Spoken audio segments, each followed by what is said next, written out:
Bonjour à tous, ravi de vous recevoir dans cette nouvelle salle du conseil municipal qui nous donne un peu plus de confort pour pouvoir faire non seulement les conseils municipaux mais aussi les mariages. Nous avons depuis l'ouverture, donc, il faut que je monte. Le rouge. Bon, nous avons depuis donc l'ouverture depuis le mois de juin, je crois qu'on est au 4e ou 5e mariage, donc qui facilite un petit peu au niveau de la circulation, puisque auparavant il n'y avait pas moyen de se garer au niveau de l'ancienne salle des mariages, et aujourd'hui les voitures arrivent et les mariés sont déposés carrément devant avec une zone de parking. Donc c'est quelque chose pour les drapeaux en tout cas, et pour nous-mêmes, puisque on se réunit dans un endroit qui est beaucoup plus agréable qu'auparavant. Voilà, ce qui dit, je voudrais remercier tous les élus qui ont eu la gentillesse de me représenter auprès des diverses communes. Donc merci Martine de m'avoir représenté auprès du Prince Albert et Sébastien Olaran à l'occasion de l'entrée de la commune de Breil sur les sites historiques. Je te remercie. Je voudrais remercier, excusez-moi, je vais enlever mon chewing-gum parce que ça ne se fait pas, Jean Quincette qui a représenté la commune à la Trinité à l'occasion d'une formation sur le logiciel météo, merci. Et puis dans le cadre du marché métropolitain, Jean a également représenté la commune à l'occasion de la 2e édition du Canicross qui s'est déroulé le 14 octobre. Merci Jean de m'avoir représenté. Et puis Sophie Esposito, qui n'est pas là pour le moment, qui s'excuse, mais je pense qu'elle sera là pour la suite. En tout cas, je l'espère. Qui a représenté la commune à Villefranche-sur-Mer dans le cadre de la gestion des risques à l'occasion d'un point d'avancement du projet et sur une proposition de méthodologie sur le plan intercommunal. Merci à Cathy aussi, qui a représenté la commune au sein des actions dédiées aux seniors auprès du CIVOM du Val-des-Banquières durant tout le mois de septembre. Je voudrais remercier aussi Jean-Pierre Moncouquiol, Alexandra Rousseau, Madame Dunoyer, sont rendus au conseil départemental au sein de la direction de la gestion des ressources médicales, dont j'étais présent, où on a avancé sur des projets que nous avons donc que nous sommes en train d'étudier. Moi-même aussi, nous sommes avec Cathy Nicolas, nous sommes rendus aux 100 ans de CDC Habitat, en présence de Monsieur le ministre Christophe Béchu, où nous avons pu assister à de belles conférences et nous avons appris pas mal de choses, n'est-ce pas Cathy? Voilà, c'était une belle matinée. Voilà, le 11 septembre aussi, nous avons reçu avec Sophie Esposito la sénatrice Patrick Demas, accompagnée de M. Polski, en charge des risques majeurs. C'était dans mon bureau, donc nous avons discuté avec la métropole pour mettre en place, comment dirais-je, des méthodes en cas de crue sur le Paillon. Donc nous avons pu faire d'ailleurs un essai dernièrement sur la méthodologie, sur la communication. Et puis malheureusement, cet essai, une semaine après, on l'a fait, mais vraiment en réel. Voilà. Nous avons passé, je voudrais remercier tous les élus, tous les bénévoles qui ont participé, et nous sommes restés 24 heures complets sans dormir dans ce restaurant un petit peu pour justement essayer de gérer ces risques. Croyez-moi, des mails, des appels de téléphone, des coups de téléphone, des ordres et des contre-ordres de la préfecture, de monsieur le préfet, nous en avons eu énormément pendant toute la nuit et toute la journée. Je voudrais remercier Cathy Nicolas qui a représenté la commune à l'inauguration du nouveau magasin La Recyclerie à la Trinité. Merci à Sabrina Divry, Alexandre Rousseau et Sophie Esposito pour leur présence aux différents comités du CIVOM de Val-Banquières.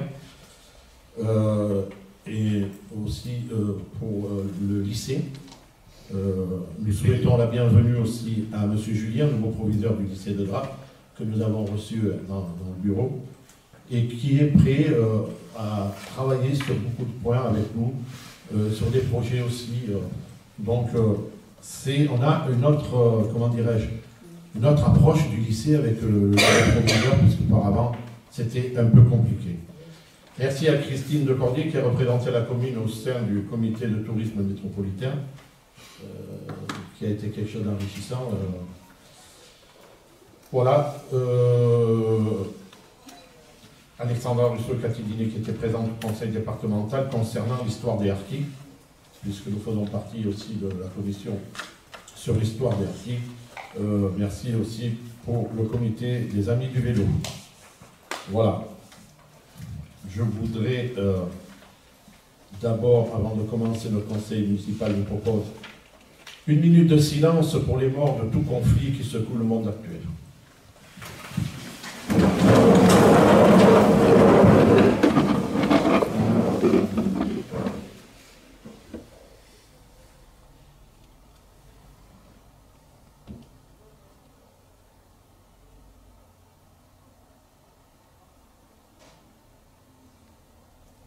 Merci.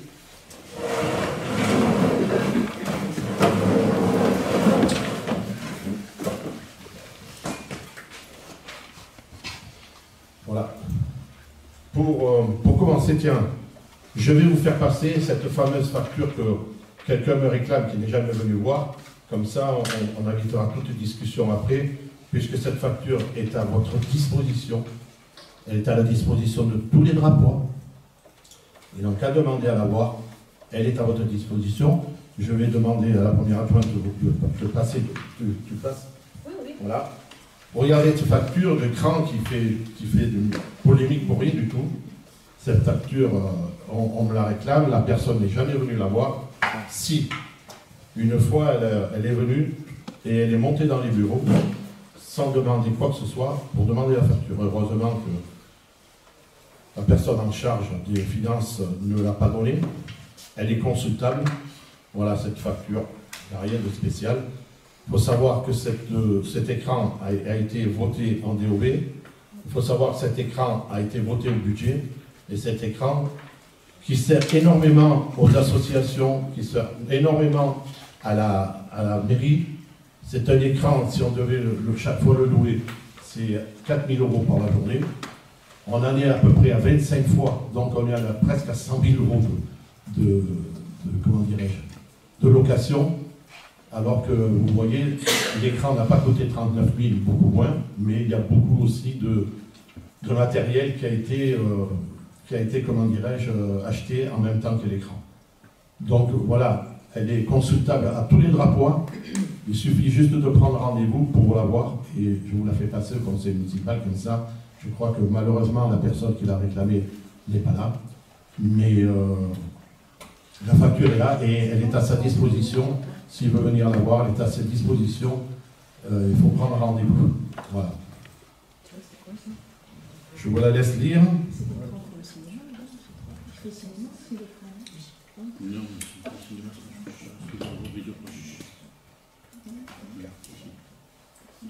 Alors, en pendant que vous la lisez,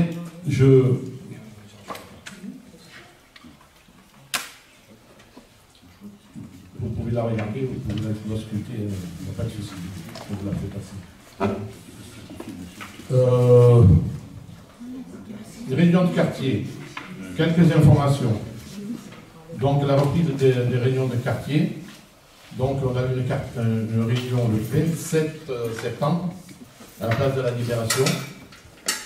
Il n'y a pas eu énormément de monde, mais il y a eu des gens de qualité qui ont posé des bonnes questions et des questions à laquelle nous avons répondu, y compris sur le problème du stationnement. Donc on va parler aussi du week-end du 30 septembre. Au 1er octobre, on a accueilli l'UTMB qui a été une belle réussite et nous avons fait partie, je pense, des meilleurs sur tout le parcours UTMB.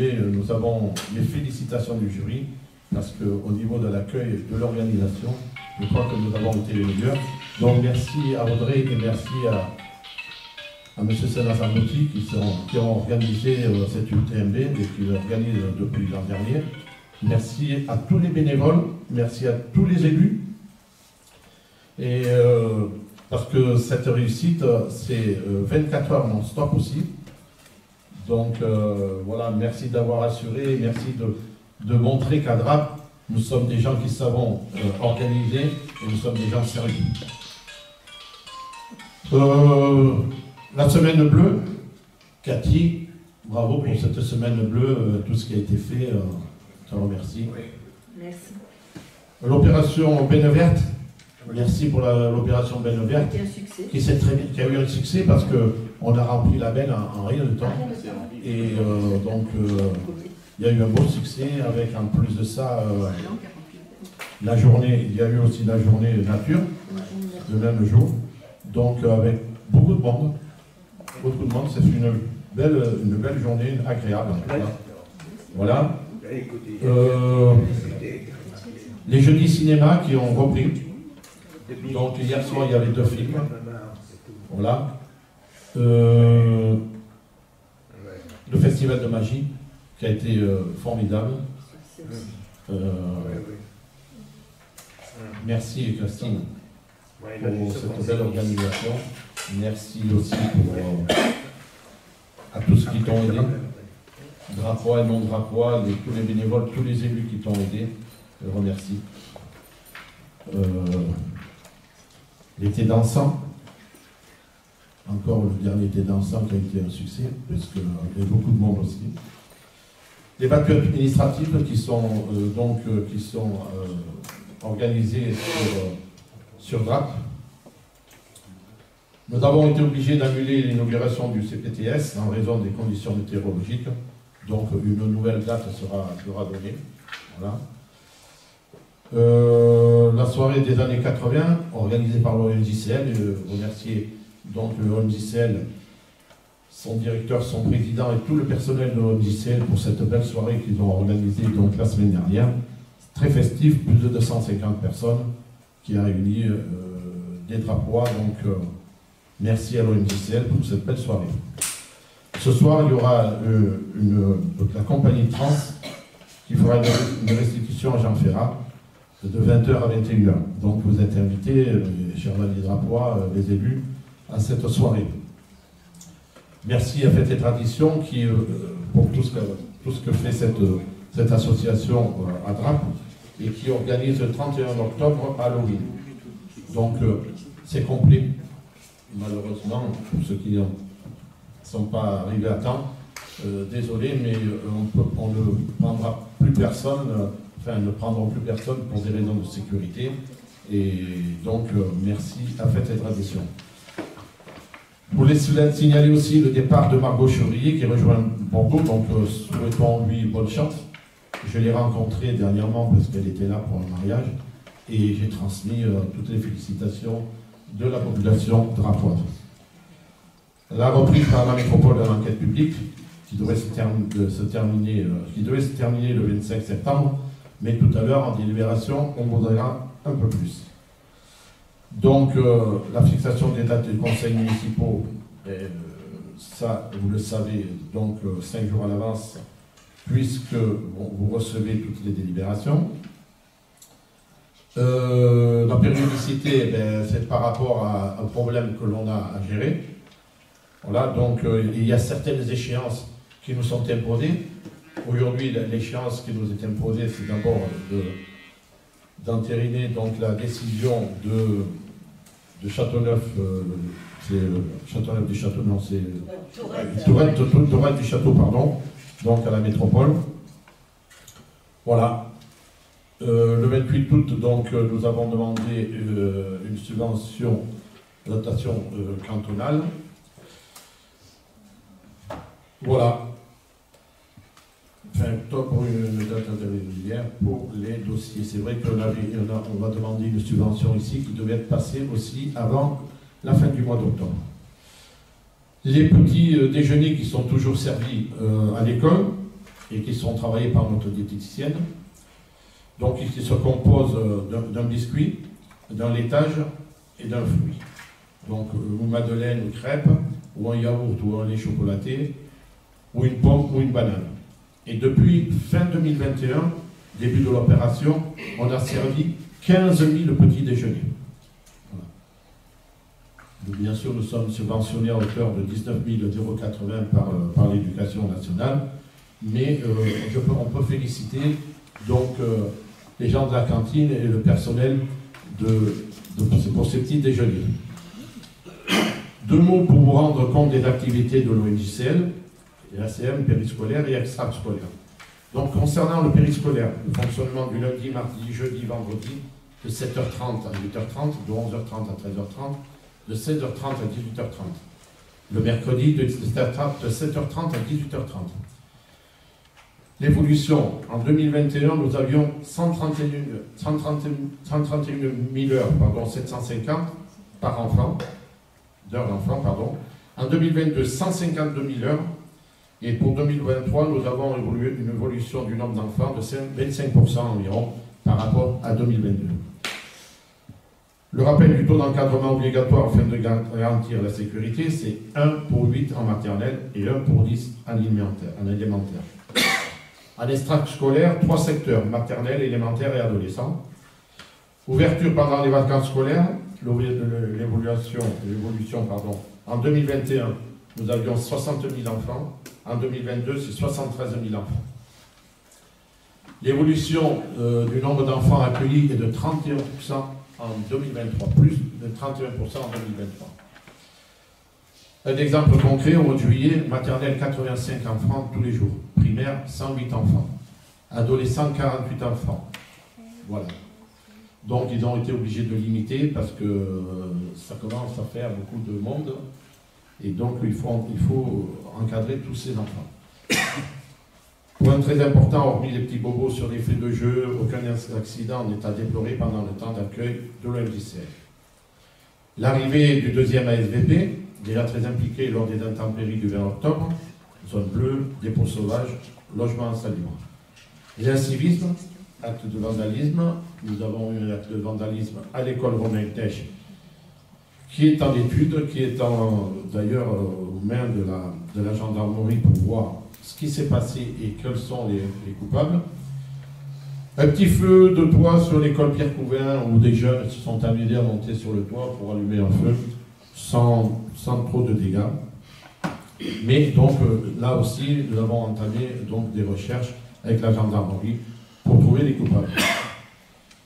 Je veux parler du praticable, donc j'ai assisté avec M. Sénéandotti, l'adjoint au sport, donc au démontage, au remontage, et puis depuis peu à quelques exercices de gymnase sur ce praticable. Soyez tous remerciés de la part de la gym de leur avoir permis d'avoir un praticable qui est digne de ce nom, en tout cas pour pouvoir faire des compétitions. Ajout de la délibération, est-ce que l'on peut rajouter, c'est ça Jean-Michel, hein, est-ce que formellement on peut ajouter une délibération numéro 14 relative au PLU? Est-ce qu'il y a une objection? Ben oui, parce qu'en fait, on n'a pas été avisé avant et donc on n'a pas pu bien étudier la note de synthèse et voir ce que ça comportait, quoi. Et là, la note de synthèse, elle n'est pas... En fait, pour l'instant, l'enquête publique, elle a été annulée. Ouais. On vous en dira un peu plus. Donc on la rajoute pas. Vous n'êtes pas d'accord? Non, si vous n'êtes pas d'accord, on la met pas. Hein. Ouais, on va la mettre et vous allez nous expliquer pourquoi. Bien sûr. Les explications, on les a, mais si vous ne voulez pas, moi je force personne. On sait très bien que. Comment on peut commencer par ça, à la limite. Ouais. Voilà.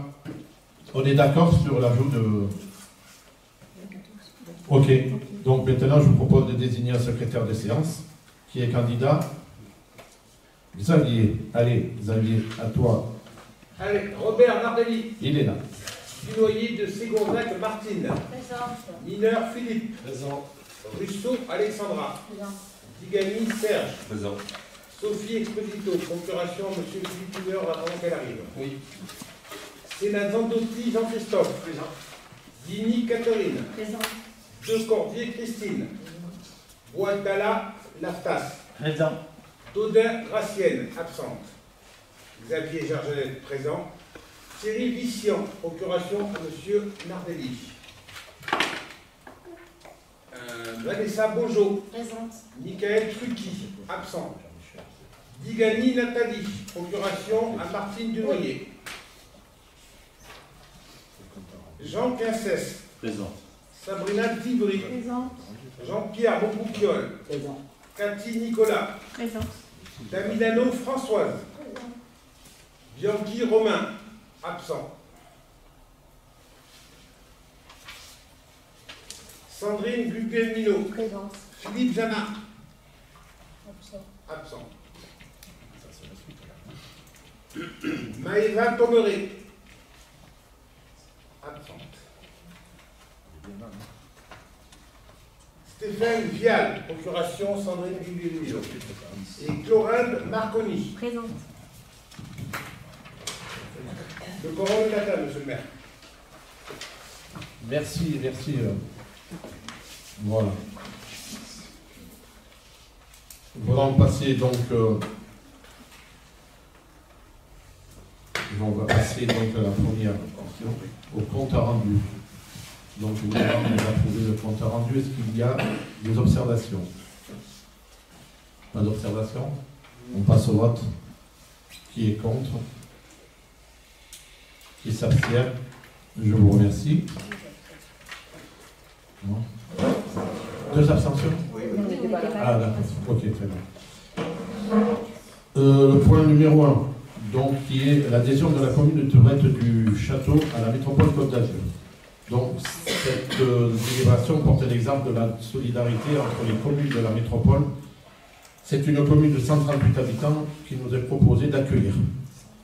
Il est porté à connaissance du conseil municipal que la commune de Tourette du Château a délibéré en date du 2 septembre 2023 afin d'affirmer son retrait de la communauté des communes Alpes-Côte d'Azur et d'adhérer à la métropole Nice-Côte d'Azur. Une étude d'impact a été présentée par la commune de Tourette du Château et est prévue à l'article L5211-39-2 du Code général des collectivités territoriales et jointe à la présente délibération intitulée « Analyse des enjeux de la sortie de la commune à Tourette du Château ». Donc le Conseil des maires, qui s'est réuni le 18 septembre 2023, a émis un avis favorable. Le Conseil métropolitain du 25 septembre 2023 a approuvé l'adhésion de la commune de Tourette du Château à la métropole Nice-Côte d'Azur. Il a proposé au Conseil municipal de bien vouloir approuver l'adhésion de la commune de Tourette du Château à la métropole Nice-Côte d'Azur. Y a-t-il des questions? Pour question, qui est contre? Qui s'abstient? Je vous remercie. Nous allons passer au point numéro 2, qui est les ressources humaines, modification du tableau des effectifs, Monsieur Muller. Alors effectivement, je vais vous présenter deux délibérations concernant les ressources humaines.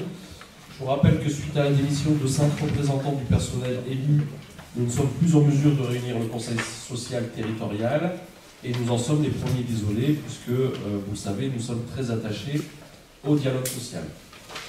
Pour autant, nous sommes en mesure de prendre des délibérations afin de permettre la gestion des affaires courantes, notamment en ce qui concerne les ressources humaines et la gestion du personnel. Cette délibération concerne donc la modification du tableau des effectifs suite au recrutement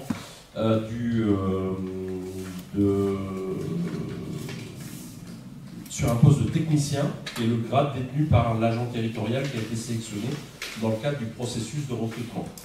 Et du coup, de modifier donc le tableau des effectifs. Est-ce que vous avez des questions? Oui. Je voulais savoir. C'est moi. Là, j'ai vu après dans le budget, la personne qui a pris sa retraite est en catégorie C. Pourquoi recruter quelqu'un en catégorie B en fait? Alors, on a lancé un appel à candidature sur la bonne catégorie qui nous permet d'appréhender la responsabilité du service vie à la population. Encore une fois, il faut dissocier la chaise et le grade détenu par l'agent. Là, pour le coup, on recrute sur la chaise étant catégorie B et on recrute une catégorie B, tout simplement. Et jusqu'à présent, il y a eu pendant des années une catégorie C, ça n'a jamais dérangé en fait. Oui, non mais et le travail a été fait. Là, oui, si tu veux, je te passe la parole après. Mais là, on est quand même sur un poste de responsable de vie à la population avec une technicité sur l'urbanisme, etc., etc. Donc pour nous, c'est du catégorie B. Voilà, tout simplement. Juste pour préciser, c'était un poste qui était géré par une catégorie B+, à l'époque, qui avait été passé en catégorie A, qu'à la suite de la disparition tragique, c'est sa collègue qui a repris le service, mais qui n'a jamais voulu, si vous voulez, monter en grade. Par rapport à sa proximité avec la retraite et toutes les tâches qu'elle avait au quotidien, elle n'a pas émis la volonté de vouloir passer les examens nécessaires pour pouvoir passer en catégorie B. Voilà. Ni le fait de pouvoir être muté en interne. Mais c'est un poste de catégorie B à la base. Qu'est-ce que vous cherchez, Madame Dudélino? Parce que nous, on essaye, pour les drapois, d'avoir les meilleurs services. Et on essaye de s'entourer des meilleures personnes. Non, donc, c'est pas un défaut. Hein. Non, c'est pas du tout un défaut. Et je suis du même avec vous. Par contre, je voulais avoir plus d'explications. Parce que, normal, hein. voilà, si on recrute une catégorie B sur un poste de catégorie C qui a toujours été occupé par une catégorie C, enfin, des années, voilà, je peux me poser la question du pourquoi, du comment. Voilà. Mais vous savez qu'avant c'était Nelly, elle était Ama. Hein. Mais je sais. Voilà, et après c'est Karine.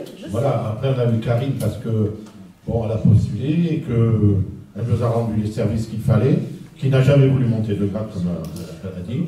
Malheureusement, oui. Voilà. Donc, aujourd'hui, on essaye de s'entourer des meilleurs et pour que les drapois puissent avoir le meilleur service possible. Voilà. Il n'y a plus de questions. Il n'y a plus de questions. On va se voir qui est contre, qui s'abstient. Je vous remercie. Donc, Philippe, tu gardes la même pour les ressources humaines. Alors, dans la lignée, effectivement, compte tenu de ce recrutement sur le cadre d'emploi de technicien, il y a lieu de mettre à jour la délibération de 2021 pour se conformer aux évolutions statutaires. Nous vous proposons donc d'adopter ce nouveau tableau des montants du CIA et du RIFSEP, sachant que les modalités de mise en œuvre suite à la délibération du 16 septembre 2021 restent inchangées. Est-ce que vous avez des questions? Question. Qui est contre? Qui s'abstient? Je vous remercie. Le point 4 qui est la communication du rapport d'activité du CIVOM dans le banquière, donc Alexandra. Donc depuis notre adhésion au CIVOM, maintenant ça fait bientôt 2 ans, petit à petit on arrive à mettre en place beaucoup des services qui sont proposés par la structure, notamment pour l'enfance et les seniors, puisque comme je l'ai dit déjà précédemment, à la rentrée de septembre, le sport senior a rassemblé plus de 50 personnes. Donc il faut savoir que c'est une activité qui est gratuite. Et à côté de ça, les seniors notamment ont accès à beaucoup de choses. Donc dans ce rapport d'activité, ils nous ont communiqué en détail un petit peu le déroulement de l'année 2022. Voilà. Notamment les services qui sont proposés pour les petites enfants et seniors. Est-ce qu'il y a des questions? Il n'y a pas de questions, donc on passe au vote. Qui est contre? Qui s'abstient? Je vous remercie. Intercommunalité, donc maîtrise d'ouvrage. Alors là c'est pareil. Donc quand on a adhéré au CIVOM, on a adhéré aussi pour la partie. Ils offrent un service qui s'appelle E-Travaux et un petit peu à l'identique de ce que nous proposait le CILSEN à l'époque. En fait, ils gèrent les maîtrises d'ouvrage pour les communes quand ces dernières n'ont pas forcément la ressource pour pouvoir le gérer en interne. Et surtout, la commune ne perd rien, ni droit, ni propriété. En fait, c'est vraiment un support administratif et technique pour les communes. Donc, pour mener à bien en fait, les projets qui se sont un petit peu, on va dire, définis au fur et à mesure des années, on a la volonté de pouvoir réaliser une vraie salle des fêtes avec une vraie cuisine de chauffe et aussi la réfection complète du gymnase Vincent Calcagno. Voilà. Le coût de l'intervention du CIVOM est de 3% du montant hors taxe des travaux. Voilà. Et ils gèrent, eux, ils gèrent toute la partie administrative, le suivi des chantiers jusqu'à la remise des clés définitives, en collaboration avec la commune. Est-ce que vous avez des questions? Jusqu'à présent, rappelez-moi qui le faisait, s'il vous plaît. Jusqu'à présent, cette maîtrise d'œuvre, rappelez-moi. C'était le système. Pour les grands travaux. Ceux qui ont suivi l'école, ceux qui ont suivi l'extension du réseau de potable, c'était le système. C'était le système. Et le système prenait combien? 3%. 3% aussi. Ouais. Ok. Ouais. Ils prenaient exactement la même chose. C'est exactement la même chose. Je dirais peut-être avec un peu plus de sérieux même. Non. Ça n'engage que moi. Voilà, si vous n'avez pas de questions, on passe au vote. Qui est contre? Qui s'abstient? Je vous remercie. La convention relative à l'expérimentation du compte financier unique de CFU, monsieur... Ah non, pardon. Ah, l'ADN, pardon. J'ai allé sauter l'ADN. Philippe, c'est pareil, c'est toi. Alors, nous en sommes effectivement à la décision modificative numéro 2 sur ce budget 2023. Ce que je trouve intéressant dans cette délibération sur la façon de la présenter, c'est que vous avez à la fois les chiffres, mais vous avez aussi du texte concernant l'explication de l'impact des chiffres qui vous sont relatés. Alors, je vais vous en donner le détail. Concernant la section de fonctionnement, sur le chapitre 011, qui sont les charges à caractère général, une bonne nouvelle avec la mise en place du bouclier tarifaire qui permet de limiter la hausse des tarifs de l'électricité et nous pouvons donc diminuer ce qui était prévu en termes de dépenses de fonctionnement relatives aux dépenses énergétiques. Sur le chapitre 012, qui sont les charges de personnel et concernent la masse salariale, différentes modifications impactent cette modification, notamment la revalorisation de 1,5% de la valeur du point, l'indice, l'ouverture de 3 classes à la rentrée scolaire, le recrutement d'un 2e ASVP, la mise en place des astreintes pour les ASVP, que vous avez voté lors du dernier conseil, les paiements des indemnités d'heures de travaux supplémentaires normales lors des manifestations, le remplacement du responsable service vie à la population par un cadre B, catégorie B, la taxe transport depuis juillet 2023 et le remboursement des abonnements de transport. Voilà pour le chapitre 012. En ce qui concerne le chapitre 65, qui concerne les autres charges de gestion courante et notamment la rémunération des élus, les indemnités des élus, il y avait une erreur qui avait été faite puisqu'on avait budgété sur la base des indemnités nettes et non pas brutes. Et les élus ont aussi la possibilité d'opter pour une retraite complémentaire. Et certains élus ont activé ce dispositif en 2023 avec une rétroactivité, ce qui engendre de devoir faire un réajustement dans ce chapitre 65. Concernant la section d'investissement, le différentiel, suite à une annulation partielle qui est attendue par la trésorerie, l'impact c'est 1038 €. Est-ce que vous avez des questions?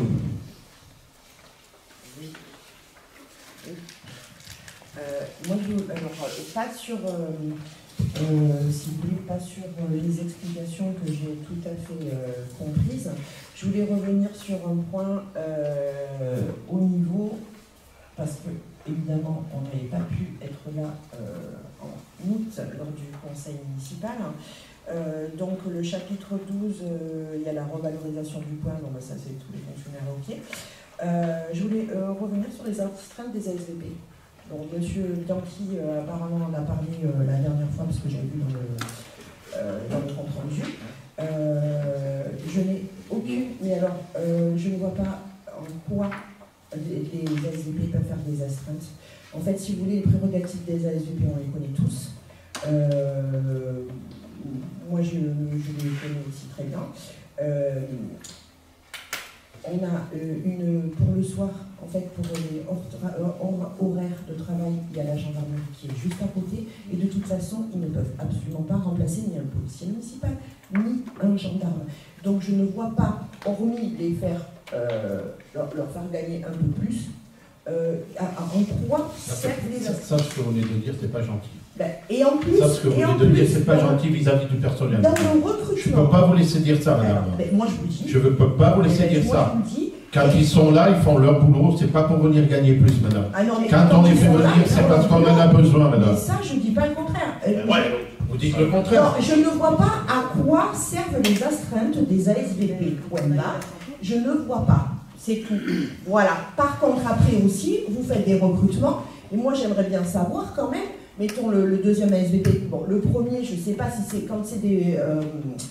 quand ce n'est pas des contractuels et quand ce sont des mutations, c'est un fait. Quand ce sont des contractuels, vous devez mettre l'indice de référence. On ne sait même pas sur quel indice on a le grade, on ne sait même pas sur quel indice ces agents sont payés. Donc je ne sais pas si un ASVP, parce qu'un ASVP, on va dire en salaire net, honnêtement, ça ne gagne pas plus de 1 400 € par mois, hein, quand il débute. Voilà, d'accord. Je ne sais pas s'il gagne 1 400, s'il gagne 1 500, s'il gagne 2 000, j'en sais rien. Et en fait, la loi oblige, selon les articles, de noter combien on a quand même le droit, et les drapoirs ont le droit de savoir, quand vous recrutez des gens, à quelle référence ils sont. Et en plus, c'est la loi. Madame Guglielmino, je vous laisse refaire le conseil municipal de la dernière fois, parce que vous n'étiez pas là. Mais, la faute à qui? Mais ça a été... pas la mienne. Hein. Ah si. Pas la mienne, comme vous voulez. Regardez. Ok. Merci. Écoutez, merci. Regardez, ils travaillent tous. Merci pour l'opposition. Non mais regardez, ils travaillent tous. Oui, oui, bien sûr. Voilà, c'est tout. Bien sûr. Vous êtes là aujourd'hui. Ben oui, j'ai posé la question, mais il y Eh a des bien fois voilà. on ne peut pas. Eh bien voilà. Il y a des fois on ne peut Eh pas. bien écoutez, qu'est-ce que vous voulez que je fasse? Eh ben oui, non, Et mais nous- je le sais très bien que si vous le mettez à cette heure-là, c'est pour éviter que l'opposition Mais me lame. Mais qu'est-ce que vous voulez qu'elle nous fasse, l'opposition, madame? Franchement, c'est nul ce que vous dites. Non, c'est On n'a pas nul. peur de l'opposition. Qu'est-ce que vous voulez qu'elle fasse, Non, mais l'opposition? si l'opposition Expliquez-moi. si l'opposition n'est pas là, ça vous rend service aussi. Mais Si les pourquoi drapoirs ça ne rend sont service? pas là, ça vous rend service Madame, aussi. Madame, ça c'était quand vous étiez avec Morini, ça vous rendait non. service que l'opposition ne vienne pas là. Alors, Mais nous, les- on accepte le débat. Bizarrement, avec M. Morini, les conseils municipaux étaient le soir. Madame Vous pouvez Guglielmino, nous on accepte le dialogue, on accepte tout ce que vous voulez. Voilà, on vous répond. C'est pas Et vrai. on répond à toutes les questions que vous posez. D'accord. On vous laisse revenir sur le dernier conseil municipal alors qu'on n'a même pas à y revenir. Et si vous aviez été là, vous auriez su combien gagne la SVP avec quelques heures. Eh ben, Voilà, on l'a dit, on ne va pas le répéter. Eh ben, moi, Ben voilà. ben, on sait, mais Donc, il y a madame, une loi, il y a des textes, Ben oui. et il doit y Et après- avoir marqué la liste de référence. Ça n'y est pas. Attends, écoutez. Ben, Vous venez, on vous la donnera. Voilà, c'est tout. oui, comme d'habitude. vous Mais, venez- mais comme d'habitude, vous ne veniez pas, donc Alors, ça ne change rien. Hein. Monsieur Larvelli, juste, Oui. voilà, pour terminer. Oui. Vous dites que je ne viens pas, alors là vous parlez peut-être de Monsieur Bianchi qui n'est pas venu. Moi je vous ai écrit il y a 1 an et demi en recommandé, pour avoir des documents, des factures que je n'ai jamais obtenues. J'ai écrit à la CADA vous a écrit, m'a écrit aussi, sauf que le problème si dans les 2 mois vous ne me donnez pas les documents, il faut encore que je fasse, que j'aille devant le tribunal administratif. Je ferai que ça, et vous profitez de ça justement pour pas me Mais les madame, on donner. n'a rien à cacher. Voilà, nous. ah ben, la preuve, Voilà, je l'ai déjà qu'est-ce que dit. vous voulez qu'on vous cache, madame? Voilà, je ne l'ai Qu'est-ce que jamais vous voulez qu'on vous cache? D'accord. On est assez surveillé. Et d'ailleurs, vous me l'apportez parce que je voudrais vraiment remercier Madame Nathalie Michel. Madame Nathalie Michel qui suit de très près nos comptes. Voilà. Madame Michel qui est un cadre de la Direction Générale des Finances Publiques. Elle est experte du Conseil. Elle est au service des élus locaux et dans leur service. Rattachée à la Direction départementale des Finances Publiques. Et elle conçoit, elle met en œuvre les méthodes et les instruments d'analyse, d'audit, et elle conçoit en œuvre les méthodes et instruments, et elle contrôle la gestion, et qui permet d'accroître la performance financière de la commune. Elle élabore, à la veille, à la mise en œuvre des règles et procédures relatives à la vérification de l'utilisation des fonds publics. Nous félicitons Madame Michel pour sa promotion, qui l'oblige à nous quitter, en espérant retrouver un agent de la direction des finances aussi à l'écoute de nos bons conseils que Madame Michel. Donc nous lui souhaitons bonne réussite et je voudrais vous dire qu'elle nous félicite pour la tenue de nos comptes. Bravo. Voilà, merci de me dire bravo Madame. Bravo. Voilà, vous avez l'air d'en douter, eh bien, elle n'en doute pas, parce que si vous saviez la sévérité qu'elle a et les éloges qu'elle a fait de notre personnel dédié aux finances et à la municipalité dont vous en faites partie, hein, les félicitations qu'elle a fait, eh bien, on peut en être très fiers, madame. Il n'y a que vous qui contestez, il n'y a que vous qui savez tout, et il n'y a qu'à vous qu'on ne donne rien. Voilà. Et certaines personnes, quand ils nous réclament quelque chose, elles ne sont même pas là. Vous voyez? Donc, plus clair que nous, il ne peut pas y avoir. Voilà. Oui, madame. Ça, les autres troubles, on a connu. Ça, c'était avant. Aujourd'hui, il n'y a rien, madame. Vous savez, madame Duguay-Mino, la première des choses qu'on a fait quand on est arrivé dans cette mairie, il y avait une carte bleue, on l'a déchirée. Donc, il faut savoir, et que les drapeaux sachent, à la mairie, il y a... Et ça fait bientôt... Et ça fait non, mais attendez, moi je vais vous dire ce qui se passait avant, et je vais vous dire comment ça se passe aujourd'hui. À la mairie, il n'y a ni carte bleue, ni chèque, ni argent liquide.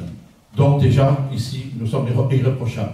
Auparavant, il y avait de tout, il y avait tout ce que je viens de vous dire, ça existait. Moi, quand je suis arrivé, j'ai dit, je ne veux plus de chèque, je ne veux plus de carte bleue, je ne veux plus d'argent liquide. Donc, voilà, nous, on est transparents. On n'a rien à cacher. Personne ne se met quoi que ce soit dans la poche. Par contre, les élus qu'on a autour de la table, c'est eux qui payent de leur poche les frais de voiture, les restaurants, les parkings et tout. Ce qui n'était pas le cas auparavant. Donc, madame, nous, on est très transparents. Nous, on était transparents. Je vais le noter et j'espère que ça sera bien... bien sûr, notez. Mais notez, greffier. Il n'y a pas de souci. Vous pouvez noter. Je ne tremble pas. Hein. Vous pouvez noter tout ce que vous voulez. Voilà. Auparavant, il y avait bien une carte bleue. Et je peux... Bon, enfin, non. Ça, c'était avant. On ne va pas parler d'avant. On n'a rien à cacher, madame. On n'a rien à cacher ici. Tout est transparent. Vous savez, je vais vous dire. Ce qui se fait à Drape, c'est-à-dire un bureau des adjoints le vendredi, avec un compte rendu à tous les conseillers municipaux de la majorité. Ils savent tout ce qui a été discuté. Et on parle librement, et on arrive des fois à ne pas être d'accord. On arrive à ne pas être d'accord. Il peut y avoir des discussions, mais il n'y a rien qui leur est caché. Et donc on ne cache rien, ni au drapeau, ni à l'opposition. Mais bien au contraire. Quand vous êtes là, ça anime un petit peu, donc sinon on s'ennuie. Quand vous n'êtes pas là, on s'ennuie finalement. Voilà. Mais on répond avec respect et on répond à toutes vos questions. On n'a rien à cacher, je vous le dis. Le débat, on l'accepte. Voilà. C'est vous qui ne l'acceptez pas. Vous ne venez pas. Voilà, vous ne venez pas. Donc c'est... Monsieur Nardé, bon, allez, on va clore, si l'opposition vous anime autant, remettez les conseils le soir à 18h, il y aura tout le monde. Mais madame, si on ne les fait pas à 18h, c'est parce que le soir, vous voyez... Oui, mais tout à l'heure, vous parliez d'astreinte, on dépensait de l'argent pour les gens, pour les ça vous dérange pas qu'on mobilise 7-8 personnes le soir à l'heure supplémentaire? Oui, madame. 7-8 personnes? 7-8 personnes. Vous avez besoin de 7-8 personnes pour faire un conseil? J'ai besoin de 7-8 personnes. Ou 6, comme vous voulez. Mais non, vous avez besoin de qui? Vous avez besoin de personnes, madame. De monsieur Hugues, de votre secrétaire, de madame Rocard, ça suffit. Ah, ça suffit, d'accord. Bon, à la limite, allez, pendant 2 heures, il y a 2 heures sup par personne, si sont 4, c'est pas le bout du monde. Eh bien, écoutez. Pour à 10 conseils municipaux par an, c'est pas l'affaire en vous savez, je vais vous dire, quand vous vous engagez, comme vous êtes engagé, vous saviez très bien qu'il fallait un petit peu, si vous avez envie de vous occuper un peu des drapeaux, c'est de donner de votre temps. Et là, vous êtes en train de dire que vous n'avez pas le temps de donner votre temps. Alors ne vous présentez pas. Madame Duguay-Mino, arrêtez tout. Si vous n'avez pas le temps de venir aux conseils municipaux, ni aux commissions, parce qu'on ne vous voit aucune commission, dans l'opposition. On ne voit aucune commission. Pardon, je n'ai pas bien compris. Vous n'êtes jamais venu. Je suis jamais venu aux commissions. Une fois peut-être. Oui. Pardon. J'ai dû vous voir. Commission, non, on les reprendra. J'étais tout le temps là. Bon. Commission, à chaque fois qu'il y a eu une commission sur les marchés publics, j'ai toujours été là. Ouais, une fois, madame. Pas du tout. Alors regardez bien. Mais on regardera. Mais vous êtes un menteur. Moi je vous dis, vous êtes un menteur. Je vous dis droit dans les yeux. Si ça vous fait plaisir. Ben oui, c'est vrai. Avant que j'arrive à votre niveau, ça sera difficile. Ouh. Voilà. Écoutez, on va clore parce que sur une question que vous posez, je n'avais même pas à vous répondre. Vous voyez, ça finit à la fin. Mais c'est normal. Vous me traitez de menteur. Vous voulez? Bien sûr. Moi, je ne vous ai pas traité de menteur. Voilà. Pardon. Voilà. Allez, on continue. On devait faire voter ou on a voté là? Non, il faut faire voter. Alors, on va voter. Qui est contre et qui s'abstient? Je vous remercie. Il y a point 8, 7, pardon, convention relative à l'expérimentation du CFU. Alors, dans la lignée de ce que vous a déjà dit Monsieur le maire concernant les éloges, notamment de Madame Michel, sur notre gestion, c'est à nous aussi que notre gestion est rigoureuse, puisque notre candidature à l'expérimentation du compte financier unique a été retenue pour l'exercice 2023, et c'est très positif. Ce nouveau document va donc remplacer le compte administratif et le compte de gestion. Donc, on vous a mis comment ça se passe maintenant et comment ça va se passer, comment ça se passait jusqu'à maintenant et comment ça va se passer à partir de cette délibération votée. Donc, aujourd'hui, le maire ou le président, le maire et ses services préparent le compte administratif. Le comptable de la Direction Générale des Finances Publiques prépare le compte de gestion, c'est ce que nous votons chaque année, compte administratif et compte de gestion. Et avant le 30 juin de l'année suivante, nous votions pour approuver les deux documents. Voilà, et ce qu'on pouvait constater, et je pense que vous partagerez avec moi, c'est que ces deux documents n'étaient vraiment pas faciles à lire, avec certaines divergences liées notamment au reste à réaliser entre ces deux documents. Dès à présent, ce qui va changer donc, c'est que le maire et le comptable de la DGFiP établit un document ensemble qui s'appelle donc le compte financier unique. Il présente une information financière rationalisée et simplifiée, qui est donc plus facile à lire. La confection de ce compte financier unique est entièrement dématérialisée, ce qui facilite le travail des services. Et grâce à ce compte, les doublons qui existaient entre le compte administratif et le compte de gestion disparaissent. Pour ce qui concerne du calendrier, le calendrier de vote est inchangé, donc nous aurons toujours jusqu'au 30 juin pour délibérer sur ce compte financier unique. Et je vous propose donc d'approuver la mise en place de cette expérimentation du compte financier unique et d'autoriser Monsieur le maire à en signer la convention. Est-ce que vous avez des questions? Pas de questions. Je voudrais préciser quand même quelque chose. L'attention des drapeaux, c'est que si la commune peut se lancer dans l'expérimentation du compte financier unique, c'est que la qualité comptable produite par le service sous la direction de Nacera, que je félicite et que je remercie, ainsi que toute son équipe, pour ce travail. Donc vous voyez qu'il y a de la transparence et que nos finances sont très très bien tenues.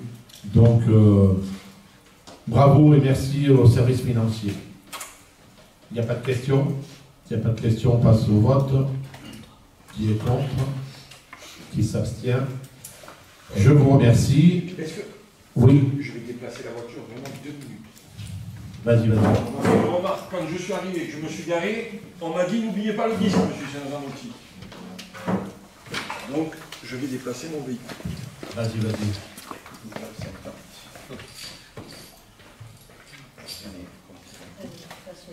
Ouais.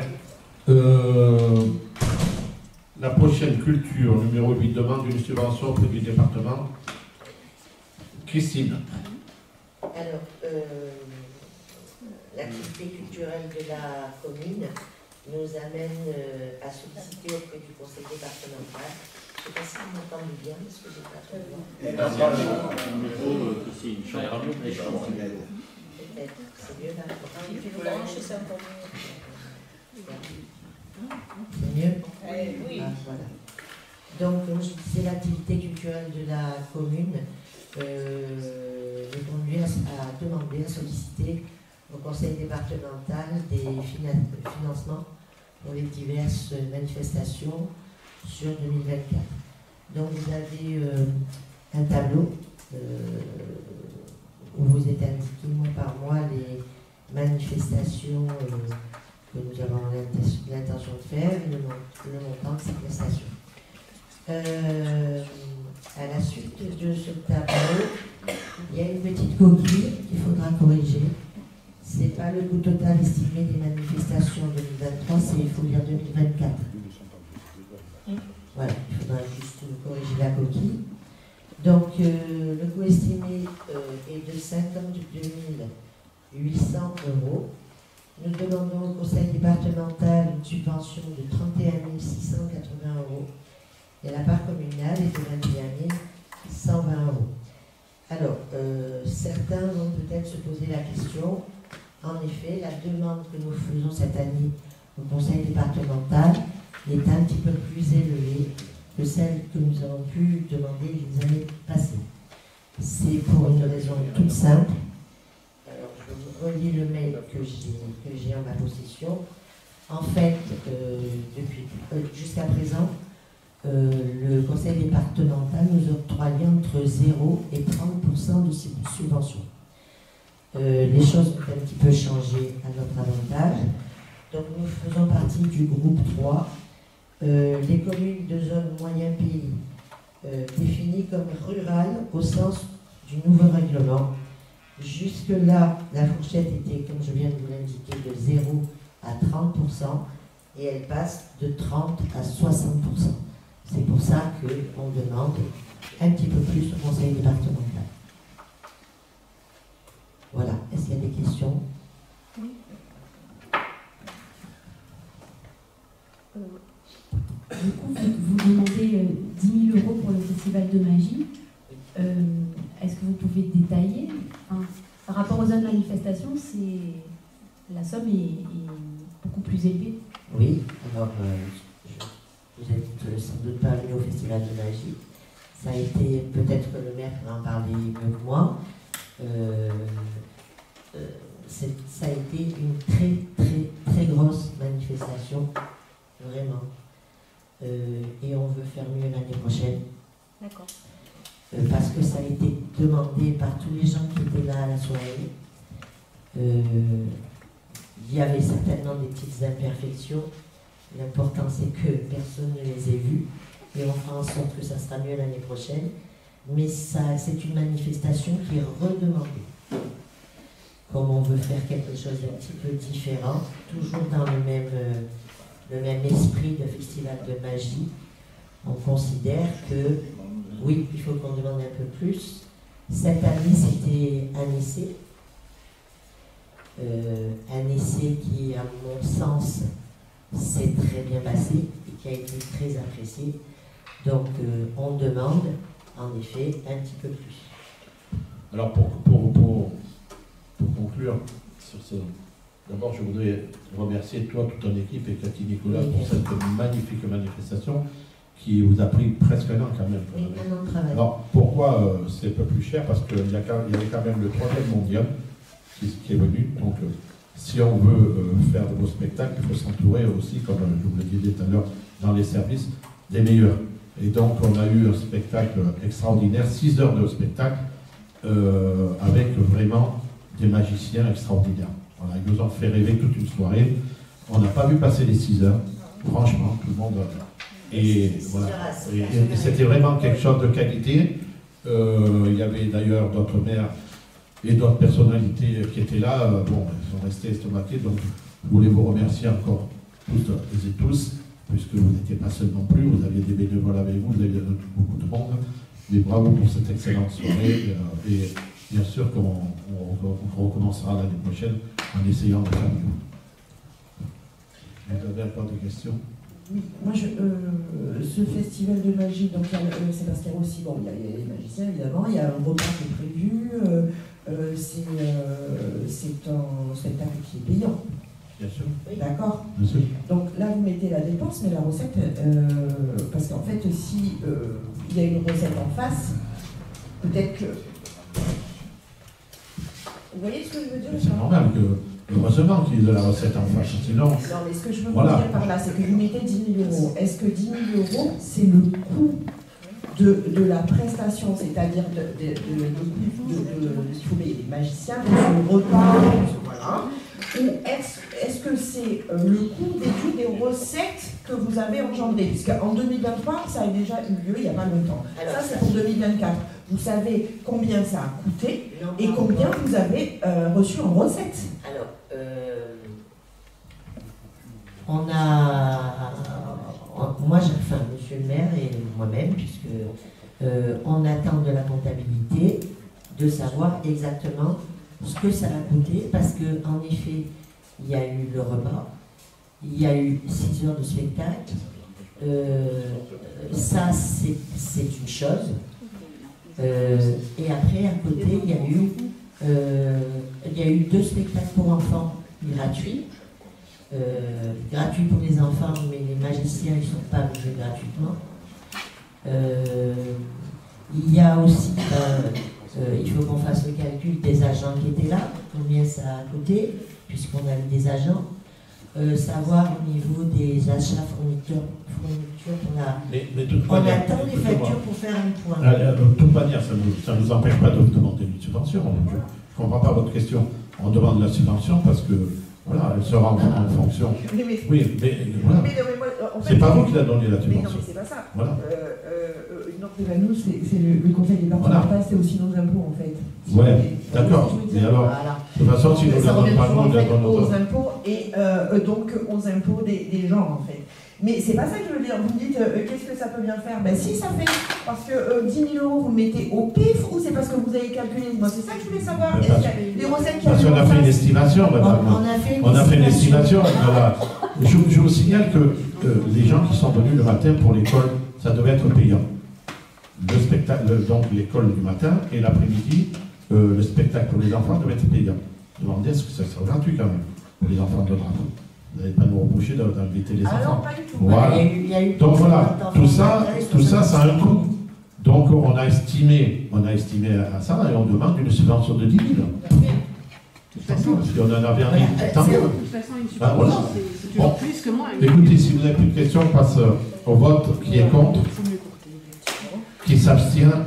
Je vous remercie. Vous aurez plus de nouvelles lors de la commission culture, où on vous donnera les chiffres. Là, aujourd'hui, on ne peut pas vous les donner. Mais enfin, n'allez pas nous reprocher de demander 10 000 euros de subvention, quand même. Allez, on passe à l'autre point. Le logement. Cathy. Oui, ça marche. Alors donc, oui, effectivement, c'est la délibération sur le logement qui concerne l'adhésion de la mairie de Drape au système national d'enregistrement des demandes de logements sociaux qui s'appelle donc le SNE. Le SNE, c'est un outil qui permet d'améliorer la transparence des processus d'attribution, de protéger les droits des demandeurs, de faciliter l'interface entre les demandeurs et l'ensemble des réservataires de logements locatifs sociaux, et de simplifier les démarches des demandeurs en proposant un service complet de l'enregistrement à la demande de proposition de logement. Donc la loi ALUR a donné la compétence à la métropole sur l'information des demandeurs de logements locatifs sociaux, notamment par la mise en place d'un service information et d'un dispositif destiné à mettre en commun les demandes de logements sociaux en lien avec le SNU. En 2019, la métropole a mis en place un service d'information et d'accueil des demandeurs de la métropole qui est organisé en guichet de proximité dans les communes et les CCAS. Elle a aussi créé la maison de l'habitant qui est en charge de l'accueil des demandeurs. Les guichets de proximité ont la compétence de renseignement et peuvent enregistrer les demandes de logement social. Pour devenir service enregistreur, l'État met à disposition des communes membres qui le souhaitent, à titre gratuit, le fameux outil SNE. Donc cette adhésion au SNE, elle permet aux communes d'enregistrer les demandes directement sur la plateforme métropolitaine, sans tenir des fichiers parallèles qui peuvent être source d'erreurs, de délivrer un numéro unique aux demandeurs. Ce numéro, il est obligatoire pour chaque demandeur et il doit être renouvelé chaque année, et d'avoir la connaissance exhaustive de la demande sur la commune et le territoire. Donc ce que la commune de Drape souhaite aujourd'hui, c'est d'adhérer au SNE et de devenir service enregistreur pour conforter l'accueil des demandeurs de logement de son territoire. De ce fait, on propose au conseil municipal d'approuver l'adhésion au SNE et de la demande de logement social, d'approuver la convention portant sur les conditions et les modalités de mise en œuvre du SNE sur le territoire et portant adhésion à la charge régionale unique, qui sont jointes en annexe, d'approuver les termes du cadre partenarial entre la métropole et la commune de Drape pour participer au service d'information et d'accueil des demandeurs sur le territoire de la métropole, et d'autoriser Monsieur le maire ou les conseillers municipaux délégataires de signature à engager l'ensemble des actions et de signer toutes les pièces consécutives à l'exécution de la délibération. Avez-vous des questions? En fait, est-ce que c'est un guichet unique en fait? C'est un guichet communal. Oui. C'est un guichet. En fait, tous les gens qui font une demande de logement social dans la métropole seront là-dessus. Est-ce que, du coup, moi, ce que je voudrais savoir, c'est si les drapeaux restent prioritaires sur DRAP. Ah, bien sûr. Rien à voir avec, voilà, c'est rien à voir avec l'enregistrement. En fait, on est guichet unique, ce qui nous permet d'avoir toute l'information que l'on n'a pas aujourd'hui. Puisqu'en fait, aujourd'hui, comme on n'a pas le CNE, on est obligé de tenir des fichiers des personnes qui viennent s'enregistrer chez nous, avec tout un système de SCAR, etc., de recherche qui est compliqué et qui fait perdre un temps infini. Là, on pourra enregistrer n'importe quelle demande et on pourra avoir accès à toutes les demandes qui sont sur la métropole. Par contre, effectivement, sur DRAP, c'est les drapeaux qui restent prioritaires. D'accord, ok, merci, c'est ce que je voulais savoir. Merci. Merci. Une question? Face au vote, qui est contre? Qui s'abstient? Je vous remercie. Donc, le point numéro 10, qui est le sport, l'attribution d'une subvention à l'association Drap d'Art. Oui, c'est une subvention exceptionnelle demandée par le club de fléchettes Drap d'Art, qui au moment des subventions n'est pas encore un an d'existence. Et le fait qu'ils adhèrent à la Fédération française de Dart les oblige en quelque sorte à organiser certaines compétitions dans le club. Et pour organiser ces compétitions, il faut des structures en bois, avec un minimum de cibles pour certaines compétitions. Donc c'est pour cela qu'ils demandent une subvention de 1 500 € pour pouvoir acheter tout le bois nécessaire et les équipements. Voilà. S'il y a des questions? Pas de questions. On passe au vote, qui est contre? Qui s'abstient? Donc, la délibération numéro 11, qui est l'adhésion au service national universel, qui va être présenté par le 15-16, le service national universel qui s'adresse aux jeunes de 15 à 17 ans. À toi, Jean. Oui, tout à fait. Alors, le service national universel, qui s'adresse aux jeunes âgés de 15 à 17 ans, consiste à impliquer davantage la jeunesse dans la vie de la nation, promouvoir la nation d'engagement et favoriser un sentiment d'unité nationale autour de valeurs communes. Ce service national universel est un dispositif qui vise à faire découvrir aux jeunes de nouveaux horizons, que ce soit en termes de territoire, de personnes, d'activités ou d'engagement. Bon, ça n'a plus rien à voir avec le service militaire. Ce dispositif se décline en 3 phases, dont 2 obligatoires. Le séjour de cohésion. Des jeunes âgés de 15 à 16 ans participent pendant 2 semaines à un moment de vie collective en dehors de leur département d'origine. Ensuite, là, il y aura la mission d'intérêt général, c'est ce qui va nous concerner nous pour la mairie de Drap. Une association, une administration ou un corps en uniforme, c'est-à-dire tout ce qui est gendarmerie et les armées, accueille les jeunes pour une durée minimum de 80 heures réparties au cours de l'année suivant le séjour de cohésion. La mission doit s'inscrire dans des thématiques telles que la défense et mémoire, la sécurité, la solidarité, l'éducation, la culture, le sport, l'environnement et le développement durable, la citoyenneté. Ensuite, il arrive une 3e période, c'est une période facultative, l'engagement volontaire. Chaque jeune de 16 ans à 25 ans peut ensuite poursuivre son engagement volontaire pour une durée de 3 mois à 1 an, selon les mêmes modalités que la mission d'intérêt général. Cet engagement peut prendre par exemple la forme du service civique. Le service national universel est un projet éducatif d'émancipation et de responsabilité des jeunes, visant à les impliquer pleinement dans la vie de la nation et à nourrir le creuset républicain. Le SNE trouve sa place dans la complémentarité des parcours des jeunes et dans la construction de l'autonomie et de la mobilité pour favoriser l'insertion sociale et professionnelle des jeunes.